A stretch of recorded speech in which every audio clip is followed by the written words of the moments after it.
हरे कृष्णा। कैसे हैं आप सब लोग। तो आप सभी का स्वागत है मेरे चैनल अनुब्लॉग्स हिंदी में। तो आज का ब्लॉग ना बड़ा ही स्पेशल है। ये स्पेशल इसलिए है क्योंकि पिछले 5-6 दिनों से आपने देखा होगा मेरा कोई ब्लॉग नहीं आ रहा। वैसे काफ़ी कम लोग देखते हैं, लेकिन ठीक है, जो भी देखते हैं उन्होंने भी नोटिस किया होगा कि 5-6 दिनों से मैंने ब्लॉग नहीं डाला। तो हम लोग गए हुए थे, ये दिवाली हम लोग गए हुए थे पंढरपुर में दिवाली मनाने। भगवान के साथ इस बार हमने दिवाली मनाई। भगवान विट्ठल का सुप्रसिद्ध मंदिर महाराष्ट्र के पंढरपुर में है। तो यहाँ पे ये मेरे लिए स्पेशल क्यों है ये व्लॉग, मैं आपको बताती हूँ। मैं बचपन से एक कथा सुनती आई हूँ अपनी मम्मी से। तो कथा ऐसी थी कि भगवान भक्त पुंडलिक जी की कथा थी कि भक्त पुंडलिक भगवान के बड़े भक्त थे और नित्य प्रति वो भगवान के दर्शन करने मंदिर जाया करते थे। एक दिन वो गए नहीं तो भगवान को चिंता हुई कि पुंडलिक मेरे दर्शन को आता था, आज क्यों नहीं आया। तो भगवान खुद आए पुंडलिक जी की झोपड़ी में। उस समय पुंडलिक जी अपने दोनों माता पिता को गोद में सुला उन्होंने रखा था। अब भगवान ने आवाज दी कि पुंडलिक। समझ गए, लेकिन बोले प्रभु मैं तो माता पिता की सेवा में हूँ, वो सो रहे हैं, मैं जैसे ही उठूंगा वो उठ जाएंगे, आप थोड़ा इंतजार करो। तो भगवान ने कहा मैं ज्यादा देर रुकूंगा नहीं।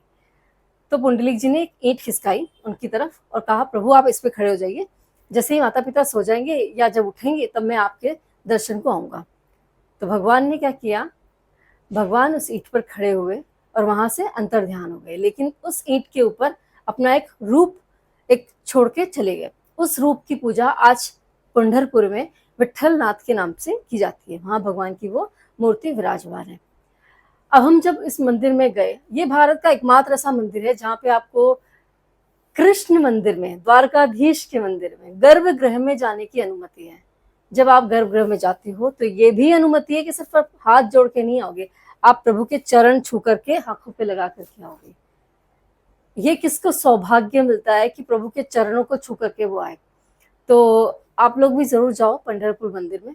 अब आगे की मंदिर की जो है वीडियो वो हम अलाउड नहीं होती है। एंड ऑल्सो मैं नहीं चाहती कि इस तरह की वीडियो मैं खुद भी लूँ।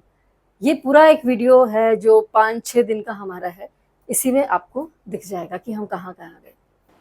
तो ये है भगवान विट्ठल की नगरी, भगवान विट्ठल का मंदिर का पश्चिम द्वार। यहीं पे मोबाइल भी रखना होता है और दूसरे द्वार से हमें एंट्री करनी होती है। तो अंदर से कोई वीडियो नहीं है, बाहर से बस इतना ही वीडियो है, बाकी ब्लॉग्स में आपको दिखिएगा। यहाँ तीर्थ से कुछ लेकर जाना होता है, तो मैंने यहाँ से कुछ लाख की चूड़ियाँ ली हैं। योगिता ने मुझसे बोला था कि भाभी वहाँ से लाख की चूड़ियाँ आप ज़रूर लेकर के आना, तो मैंने उसके लिए और कुछ मेरे लिए लिए। पंढरपुर विट्ठलनाथ के ही मंदिर में माता रुक्मणी का भी मंदिर है। माता रुक्मणी भगवान विट्ठल के पीछे पीछे आई थी और वो भी अपना स्वरूप यहाँ पे छोड़ के गई थी। तो उनके भी यहाँ पे गर्भगृह में चरण छू के हम आशीर्वाद ले सकते हैं। आप वहाँ पर प्रांगण में बैठिए और भगवान का नाम जप कीजिए। वहाँ बाहर आपको जितनी देर बैठना है आप बैठ सकते हो, वहाँ कोई मनाही नहीं है। लेकिन अंदर जब हम भगवान के दर्शन करते हैं तो हमें मैक्सिमम 30 सेकेंड के ही टाइम मिलता है, उसी में हम दर्शन कर सकते हैं, पैर हम छू सकते हैं। अभी होता क्या है कि कई लोग ना भगवान के चरण पकड़ के ही बैठ जाते हैं तो ये भी नहीं करना है। भगवान ने आप भगवान की उंगली भी छू लोगे ना, वो बहुत बड़ी बात है। या भगवान के मुख दर्शन भी कर लोगे ना, बड़ी बात है। मुख दर्शन आप कभी भी कर सकते हो, लेकिन आपको चरणों के दर्शन के लिए वहां पे टोकन लेना पड़ता है। ठीक है, तो टोकन के बिना आप अंदर नहीं जा सकते और ये सब कुछ फ्री है। इसके लिए अगर आपसे कोई पैसे मांगता है तो फिर वो फ्रॉड है। ठीक है, तो इसके आपको कोई पैसे नहीं देने। माता रुक्मणी के दर्शन करने के बाद हम लोग निकल लिए माड़ा गांव के भगवान विट्ठल के दर्शन करने। कहते ये हैं कि मुगल काल में एक और विट्ठल भगवान की रचना की गई और फिर उन दोनों मूर्तियों को एक्सचेंज किया गया। अब इनमें से कौन सा वो स्वरूप है जो प्रभु छोड़ के गए थे, तो इसके इसके डिटेल में मैं बिल्कुल नहीं जाना चाहती। लेकिन मैंने दोनों भगवान के दर्शन किए, माड़ा गांव के विट्ठल के भी, पंढरपुर के विट्ठल के भी। आप लोग भी जरूर जाना, आप माड़ा गांव के विट्ठल के भी जरूर दर्शन करना। जब आप जाओगे ना आपको बहुत बहुत अच्छी अनुभूति होगी। और अब हम लोग आ चुके हैं माढ़ा गांव में विट्ठल भगवान के दर्शन करने। और यहाँ पे कहते हैं कि मूल मूर्ति यहाँ पर है। तो अब मूल ये है कि मूल वो है, मेरा उससे कोई लेना देना नहीं है। मैं दोनों को मूल मानती हूँ और मेरे लिए तो विट्ठल के दर्शन करना ज़्यादा ज़रूरी था, इसलिए मैं आ जाओ। ये है विट्ठल भगवान का मंदिर। अभी हम अंदर जाएंगे, से पंडित जी से पूछ के आपको मूर्ति के दर्शन करवाऊंगी, है ना। तो हम मंदिर में आ चुके हैं। इसको यहाँ मूल मूर्ति कहते हैं। आओ आपको मूर्ति के दर्शन करवाते हैं। तो ये है कश्यप राज, और यहाँ पे कुछ लिखा हुआ है, ये क्या लिखा है पता नहीं, संस्कृत में है। गणपति जी महाराज,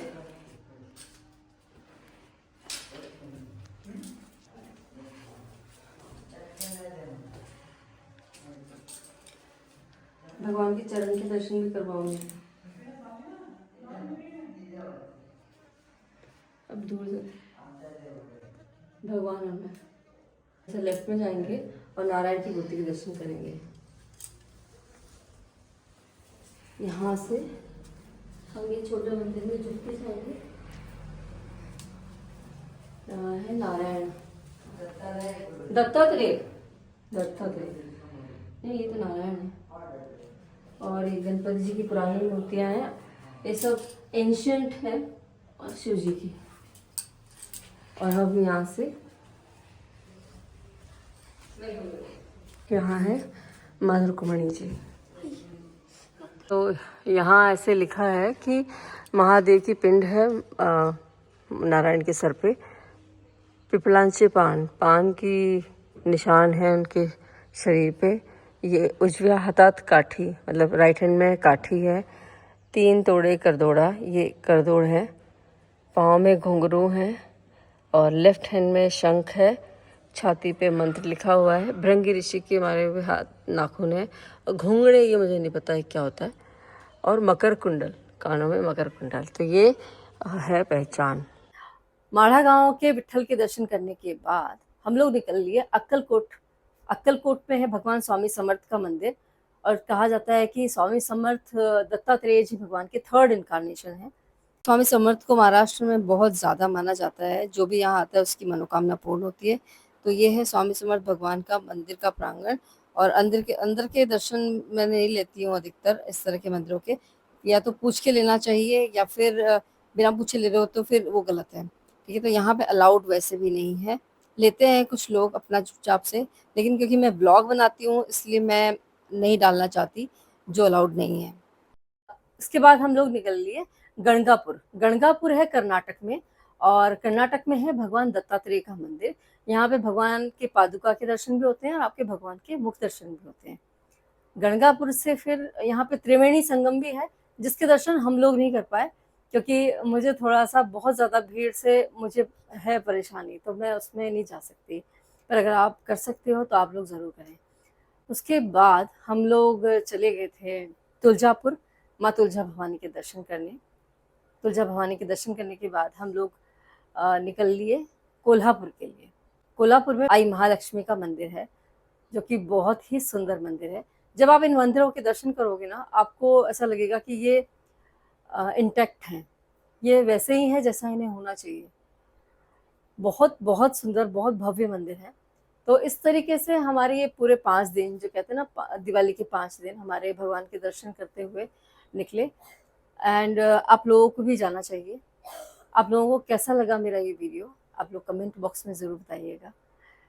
मिलते हैं आज से अगले ब्लॉग में, तब तक के लिए बाय, राधे राधे।